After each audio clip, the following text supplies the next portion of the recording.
We're in 2 Kings chapter 10. We're going to allude to that chart today. So I want to, one more time, at least find out if there's anybody, is there anybody here that's still not got one of these charts of the kings of Israel and Judah?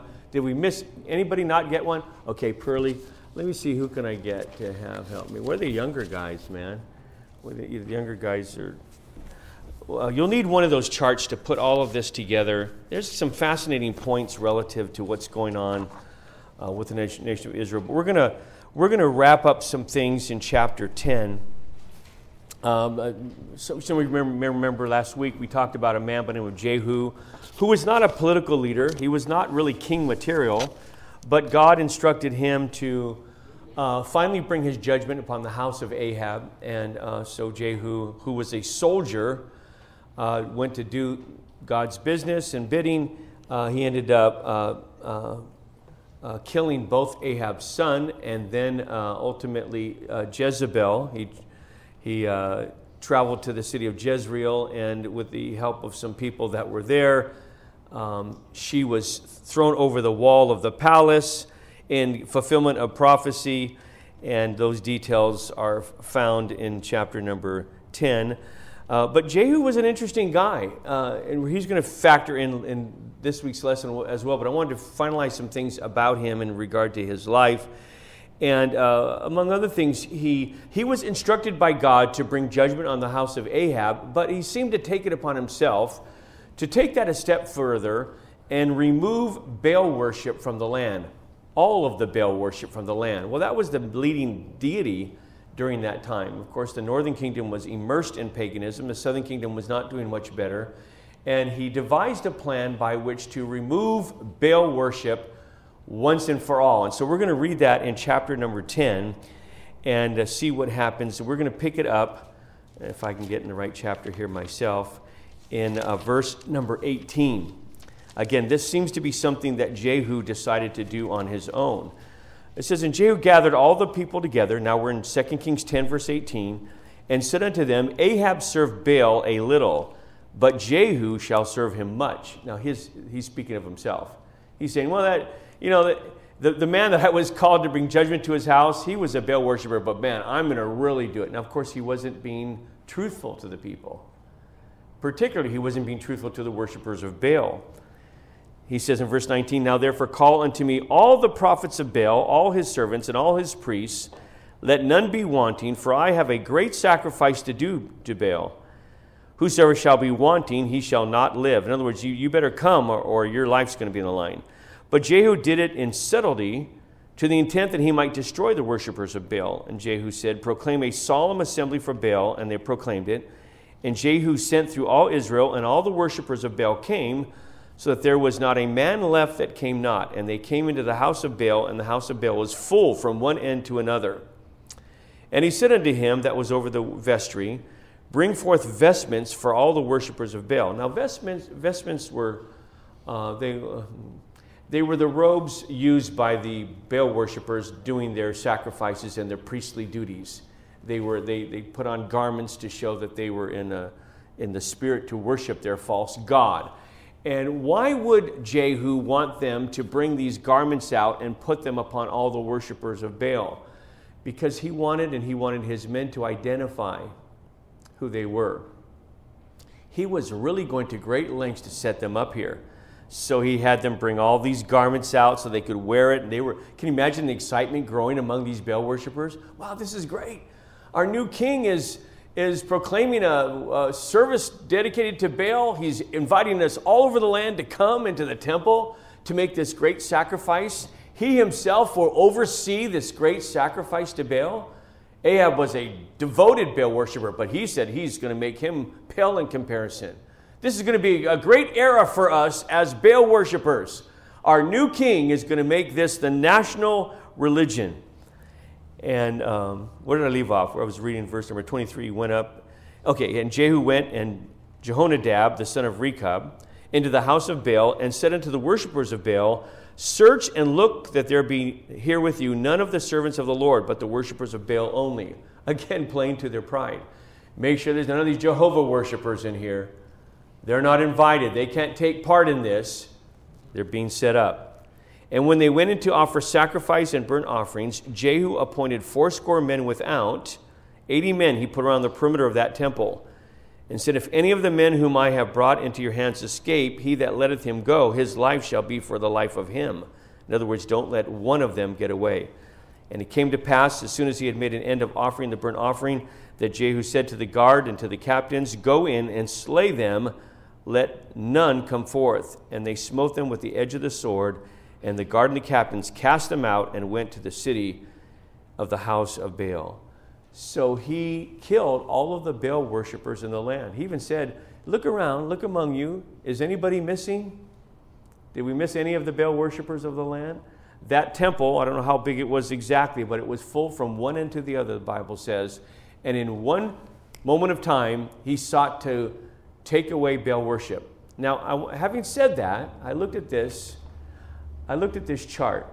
Okay, so you see Jehu in about the middle of the kings of Israel on the top half. These are the kings of Judah. These are the kings of Israel. About halfway down, you find Jehu, the man that we're discussing, the man that called for all of these Baal worshipers to come to the temple. And it says after them, it says he reigned 28 years. Was he a good or a bad king? Bad. In fact, all of the kings of the northern kingdom of Israel are listed there as bad kings. Some of them worse than others. And so you begin to wonder, well, wait a minute here.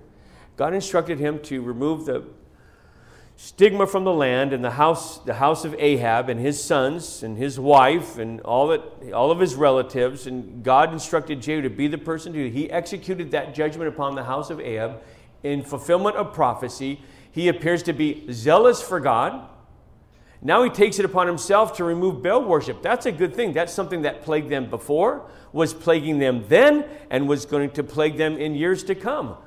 You might wonder why he was not declared as a good king. Because so far, everything that we read about his life from 2 Kings chapter 10 seems to be he's a good man. He's God-fearing. He's obeying God. He's carrying out God's commands. But you have to read a little further to see why he was not listed as a good king of Israel. I think I left off at verse 25, so let's pick up in verse 26. And they brought forth the images out of the house of Baal and burned them, and they brake down the image of Baal and brake down the house of Baal and made it a drought house unto this day. Thus Jehu destroyed Baal out of Israel. Sounds good, right? Then we come to verse 29. Howbeit, from the sins of Jeroboam, the son of Nebat. Now, you're going to find multiple references to Jeroboam. All of the pagan worship and Baal worship that took place in the northern kingdom, which resulted in their demise, all stems from their first king. Listed at the very top of the list. You see him, Jeroboam. Remember Solomon? Solomon passed away, and there was that division among the people and the division in the kingdom, and that's where it all started. And Jeroboam's reign was 22 years, and he was the one that introduced Baal worship into the northern kingdom. So you'll see here, and in previous following chapters as well, and in previous chapters, that they'll trace this idolatry back to Jeroboam. What a legacy. 22 years he served, and he's noted for being the instrument by which all the future kings of Israel would incorporate this Baal worship. It says in verse 29, howbeit from the sins of Jeroboam, the son of Nebat, who made Israel to sin, Jehu departed not from after them. To wit, for example, the golden calves that were in Bethel and that were in Dan. And the Lord said unto Jehu, because thou hast done well in executing that which is right in mine eyes, and hast done unto the house of Ahab according to all that was in mine heart, thy children of the fourth generation shall sit on the throne of Israel. So if you look on this chart, halfway down, you'll see Jehu there. Jehu in the left column. Jehu, look at his successors. For the next four successors to Jehu are all sons. Son, grandson, great-son, and great-great-grandson. Just as God prophesied and promised years earlier, he said, because you've executed judgment upon Ahab, I'm so determined to rid him and his family from the face of the earth, I will not allow your successors to stop, right? Even though he was involved in idolatry. those golden calves, it sounds a lot like Aaron, does it not? There were two cities in Dan and Bethel, in the northern kingdom, where they made golden calves. They set them up as an object of worship. It wasn't exactly Baal worship. It was still idolatry. And that's why Jehu, for all the zeal that he had for God and his willingness to execute God's judgment upon the house of Ahab, was still listed as a bad king. He was still not living in accordance with God's will. So that finalizes the story in chapter 10. Again, we're going to skip through some things. We're going to go over to chapter number 11. We learn of a man named Jehoash, who's also referred in the Bible as Joash. They're one and the same, who now comes into power. It's interesting how he came into power. I don't know about you, I'm just really enjoying this study, and this map is incredibly helpful to me to put it all in perspective. So we want to learn about Joash. Under the kings of Judah, about the eighth one down is Joash, and he came into power quite unusually. When Jehu was sent by God to execute judgment upon the house of Ahab, Ahaziah and Jehoram were the sons of Ahab, and you can see Jehoram under this chart here was murdered by Jehu. That was the final son of King Ahab. During that same period, there was a king from Judah that was hanging out with him. He was confederate with him. He was an ally. They were friends, and they adopted similar forms of worship. And when Jehu went to execute judgment upon Ahab's son, this king from the south, his name was Ahaziah, was present with Ahab's son, Jehoram, and they both faced their demise on the same day. They both died at the same time. Well, there was a woman in the southern kingdom who was she was the wife of a king. Now that he was dead, she was the mother of the reigning king. He died in that battle with Jehu. You can see that Ahaziah, he ruled 1 year. He was a bad king, and he was murdered by Jehu. When that happened, she did something very unusual and unexpected. She determined that she wanted to gain authority and power as a woman. That wasn't totally unprecedented with the nations at that time. And sometimes, as in the case of Jezebel, even though her husband was the reigning king, she executed political power over the nation like no other queen in the history of Israel. And she was a very wicked woman. She would have her way and no other way. And she basically used her position as the wife of the king to rule the nation. So much so that she still influenced politics after Ahab's death until she was ultimately killed. But what she did here was a little bit unprecedented. When her son died, she said, I'm in a position to gain some more influence in the nation. I can rule this nation. But there's one thing I have to do. I have to remove all the male relatives of the reigning king, which was her son, in order to gain power. And that's exactly what she did. She had them all killed. Now, get this. Among those that she sought to kill was her own grandson. And but for the intervention of an aunt who knew what she was doing, this aunt took this little boy. I don't know exactly how old he was. He could have been preschooler. She took him and she swept him away to safety. She had assumed that she was able to wipe out the whole bloodline of the king, which was her son, and she took power over the nation. So follow this chart again.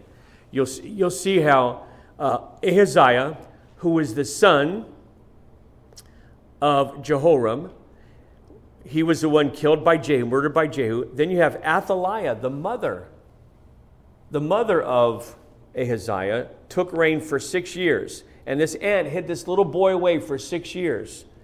And then following that, Joash is the grandson to Athaliah. She killed some of her own grandchildren in order to take reign over the nation.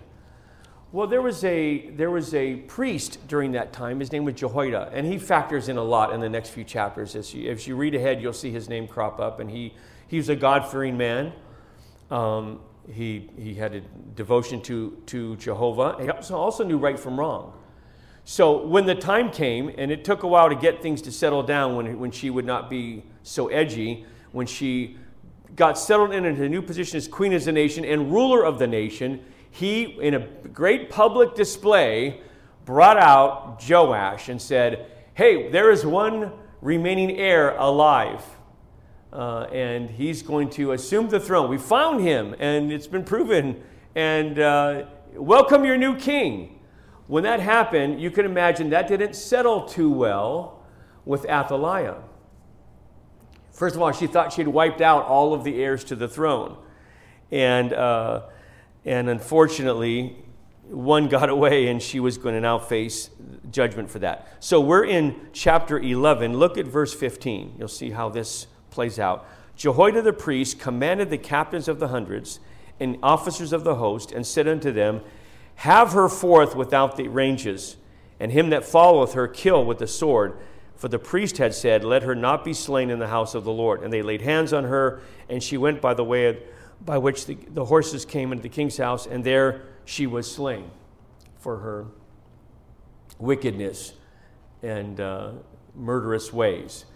It's interesting as I look back at that map, I look back at this chart this morning, I saw this is an incredible woman that would be so brazen and bold as to kill off all of the bloodline of the king that was slain by Jehu so that she could come into power. But what's more incredible to me than that is the fact that she killed her own grandchildren and other existing relatives, any nephews, any male relatives, she had them all killed. And I thought to myself, wow, I thought Jezebel was pretty bad. And she was.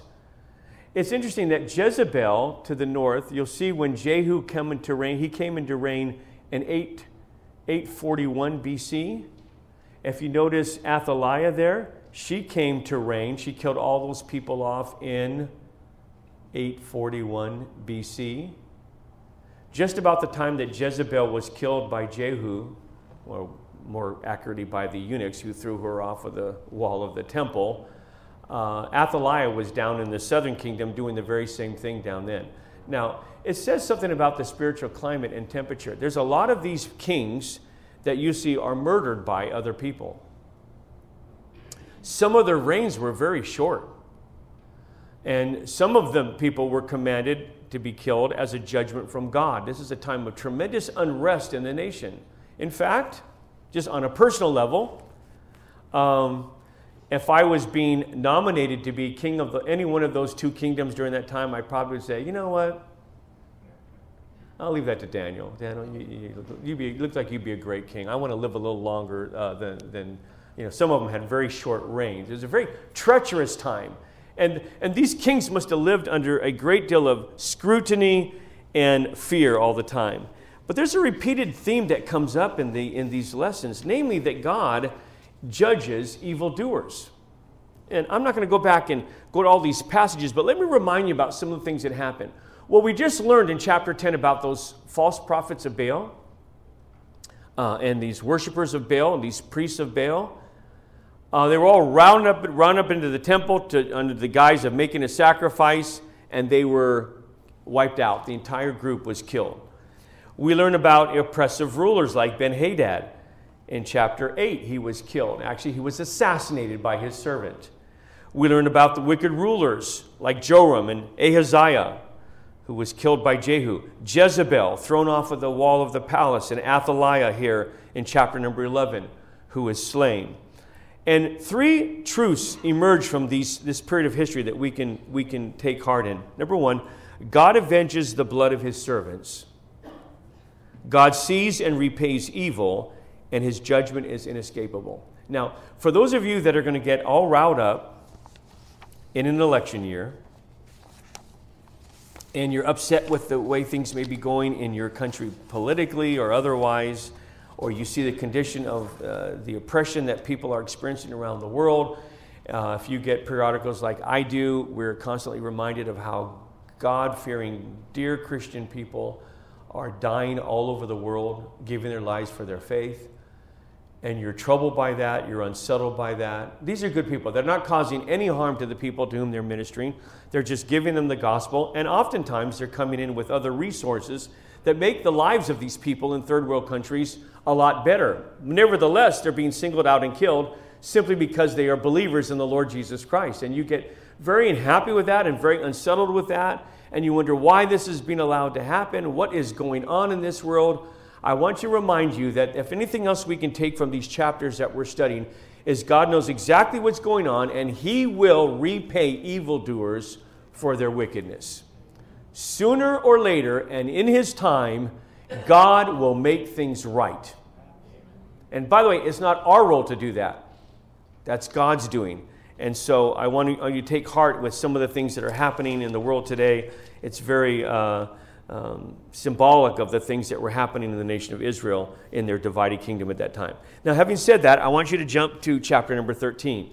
We're going to race through some of these chapters, and sometimes it's amazing that sometimes the reign of a king, undeniably the most recognizable name in the nation during their time, and the person with the most authority, and therefore with the most power, and therefore with the most influence, their entire lives and reigns as kings of the nation are sometimes summarized in a handful of verses. Everything about their life that we know is summarized in a handful of verses in the Bible.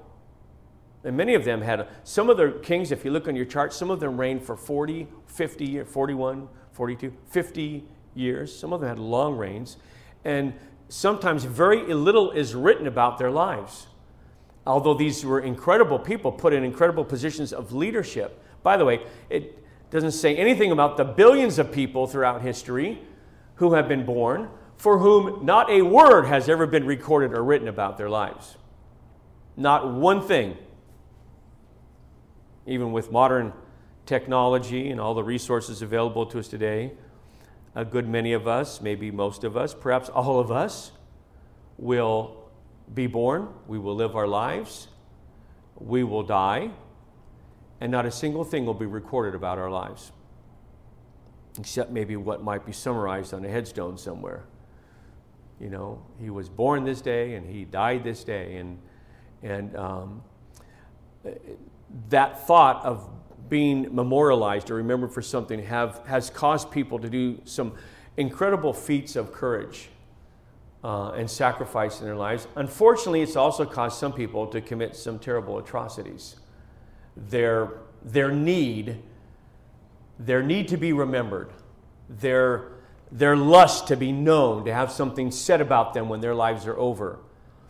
I want to remind you about, I'm going to diverge from this chapter just for a moment and say this to you. I want you to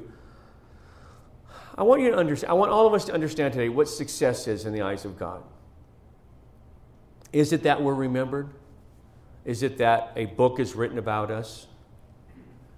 You know, is it that people years down the road will be talking about us because of something we've done in our lives? Let me put it in perspective, if I can, for all of us here. I'm going to make two statements and support it by Scripture, okay? Number one, a successful life is one that is rendered in service to Jesus Christ and to mankind. That's how God deems success. It's not how many people are subservient to you or work for you. It's how many people you serve. That is God's measure of success. And many times, God's measure of things is exactly opposite what society's measure is. It's in diametrical opposition, you know. Real success for us is how many people have I had the privilege to serve in the course of my lifetime. Again, I promise you I would support that with Scripture, so let me do so. Philippians 2, let nothing be done through strife or vainglory, verse 3, but in lowliness of mind let each esteem other better than themselves. Verse 4, look not every man on his own things, but every man also on the things of others. So God says you can remove a lot of strife and discord in your life by just realizing you're here to serve other people. 2 Corinthians 4:5, for we preach not ourselves, but Christ Jesus the Lord, and ourselves your servants for Jesus' sake. Galatians 5, verse 13, for brethren, ye have been called unto liberty, only use not liberty for an occasion to the flesh, but by love serve one another. For all the law is fulfilled in one word, even in this, thou shalt love thy neighbor as thyself. Let me read you a passage. Keep your finger here in 2 Kings chapter 13, and let me have you turn to Mark chapter 10. And let me read you a short passage here, beginning in verse number 42 of Mark chapter 10. But Jesus called them to him and saith unto them, ye know that which are accounted to rule over the Gentiles exercise lordship over them, and their great ones exercise authority upon them. That pretty much summarizes all the kings we're studying. But so shall it not be among you, but whosoever will be great among you shall be your minister. And whosoever of you will be the chiefest shall be servant of all. For even the Son of Man came not to be ministered unto, but to minister, and to give his life a ransom for many. I could spend the whole Bible study sharing verses with you that highlight the fact that our whole role in life is to serve our fellow man. Serving each other, serving our families, serving our communities, serving our fellow man. That is a measure of success. That is what, when you stand before Jesus Christ, you will be rewarded for. Not your titles and your positions and your degrees and your accomplishments. Not how many books have been written about you, but how you have faithfully served other people. Which begs the question today, what are you doing to serve your fellow man? Find something to do. Find something simple, something humble. Don't seek recognition for that. Just serve. That's why you and I are here. That's a measure of success, serving others. Secondly, however, something that is totally lost on the lives of these kings during this period, that our entire purpose in life is to lift up and exalt the Lord Jesus Christ. That's why we're here, to lift up Jesus Christ. I was very encouraged. Pastor Joel preached a message to our graduate this past Friday night at our high school graduation, and during the time of his testimony, it did my heart good to hear him say from the pulpit that he wanted to give glory and praise to Jesus Christ for anything good that's happened in his life. And that we could all give that testimony. It's true. Look what the Bible says in regard to that point. Philippians 1:21, Paul said, for me to live is Christ, to die is gain. He gains Christ. In the same book, chapter 2, wherefore God hath also highly exalted him and given him a name which is above every name, that at the name of Jesus every knee should bow, of things in heaven and in earth and things under the earth, and that every tongue should confess that Jesus Christ is Lord, to the glory of God the Father. Even lost people will come to acknowledge that Jesus Christ is everything.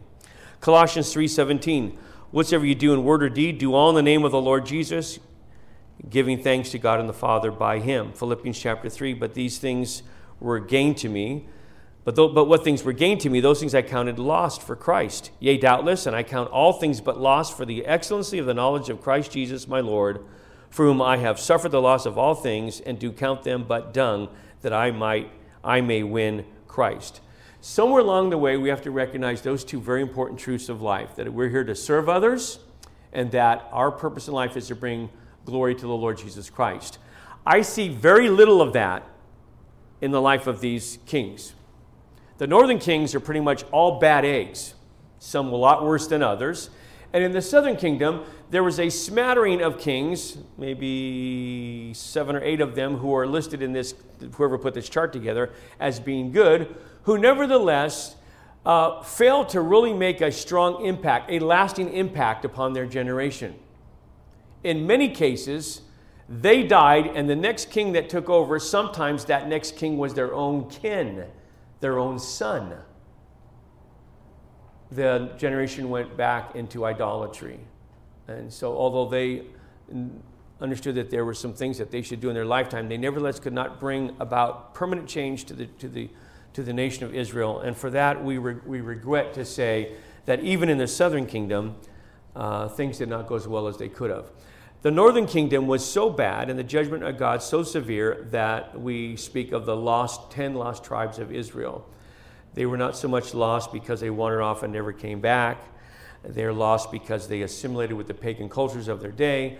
They violated God's command to marry within their own people and their own religious heritage. They married pagan people, and got involved in their pagan worship, and they just basically ceased to exist. And that's a sad indictment on the condition of the nation at that time. So God would ultimately bring his judgment upon them as well. Next week we'll pick up in chapter 13 another king, and you're going to think I'm just repeating myself. When you introduce a king, you'll find wording like this that happens over and over again at the beginning of verse 2 in chapter 13. And he did that which was evil in the sight of the Lord. That pattern is going over. It gives the name of the king, when they came to reign, who they succeeded, sometimes who the corresponding king is in the northern southern kingdom, and then it says that same thing ad nauseum.